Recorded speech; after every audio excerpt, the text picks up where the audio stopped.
The Arab League has announced it's reached a deal with Syria on easing the country's long-running political crisis.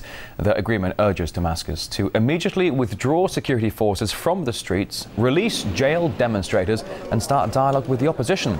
Syria has also agreed to allow rights groups and Arab League watchdogs into its country. But the US, meantime, still says it wants to see President Assad step down. For more on this, we're now joined by independent journalist James Corbett in Japan, who's been closely covering the story. Good to see you. So President Assad appears to have agreed to all of the Arab League's demands, but still Western countries are putting the pressure on. Why do you think that is? Well, I think what we're seeing here is a coordinated agenda. It's really just the unfolding of a template that we've seen used a number of times in the past, including the quite recent past, which is to use humanitarian rights groups as sort of a front or a cover for destabilizing a regime. And we saw that quite literally happening with Libya. For people who were following what happened there, the UN Human Rights Council in January of 2011 was praising Libya for its stance on human rights.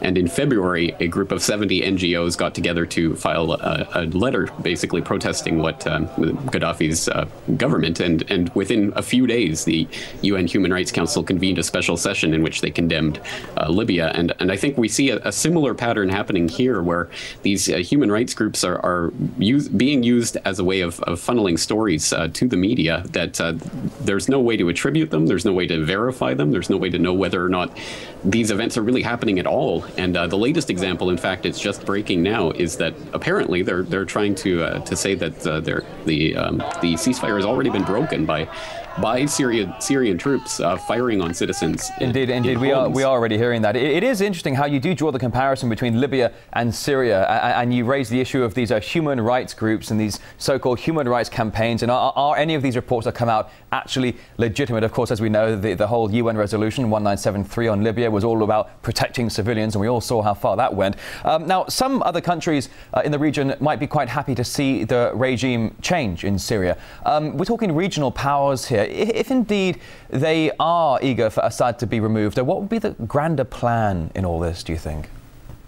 Well, I think we see probably a similar thing playing out here as we did in Libya, which was to really take over the resources of the country. But more than that, I think with Syria, what we're looking at is a strategic area, which is a perfect place for launching a further assault into Iran. I think if the end game of this is Iran, then Syria is the stepping stone towards that, which is what I think we have to keep our eye on in all of this. But on the point of the humanitarian rights groups, we have a London-based Syrian Observatory for Human Rights, which is claiming the ceasefire has been broken. And this was the same group that back in August it seems to have started spreading a story about incubator babies in Syria being harmed when electricity was cut off in the city of Hama. And again, we see that has direct parallels to the Iraq War back in 1991 with the incubator baby story that turned out to be delivered by the Kuwaiti ambassador's daughter, although no one knew that at the time. And that was one of the key events ramping up the American intervention in Iraq in 1991. And now we see this story, which turned out not to have any basis. It was again unattributed, and there were pictures circulated that turned out to be taken in Egypt, of all places, had nothing to do with Syria.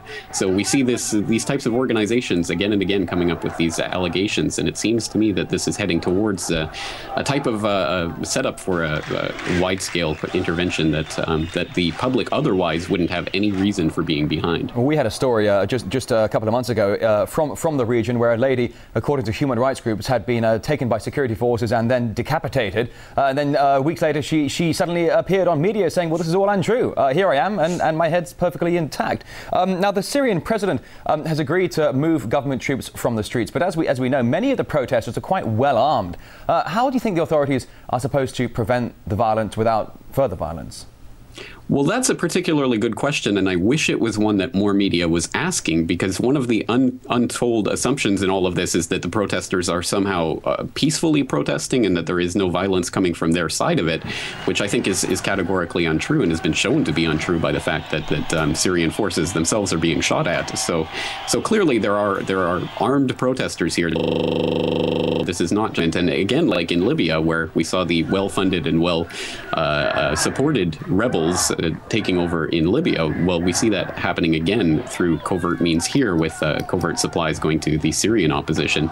And that came out earlier this year that, in fact, the U.S. State Department has been funding the Syrian opposition for years. So again, we see the exact same pattern ramping up. And again, on the case of building up stories that just were completely untrue, we saw again in Libya with the story of Gaddafi's forces having their Viagra-fueled rape sessions, which again turned out to be another completely contrived story with no basis. And the ICC eventually had to drop that from their request for an arrest warrant. So again, we see that, and unfortunately now we see this straying into the nuclear field, with the latest being that the supposedly connections have been turned up between Syria and the AQCON nuclear network, which we all know was supported and funded and protected by the CIA from the 1970s onward, and that comes straight from the Dutch economic foreign minister Ruud Lubbers.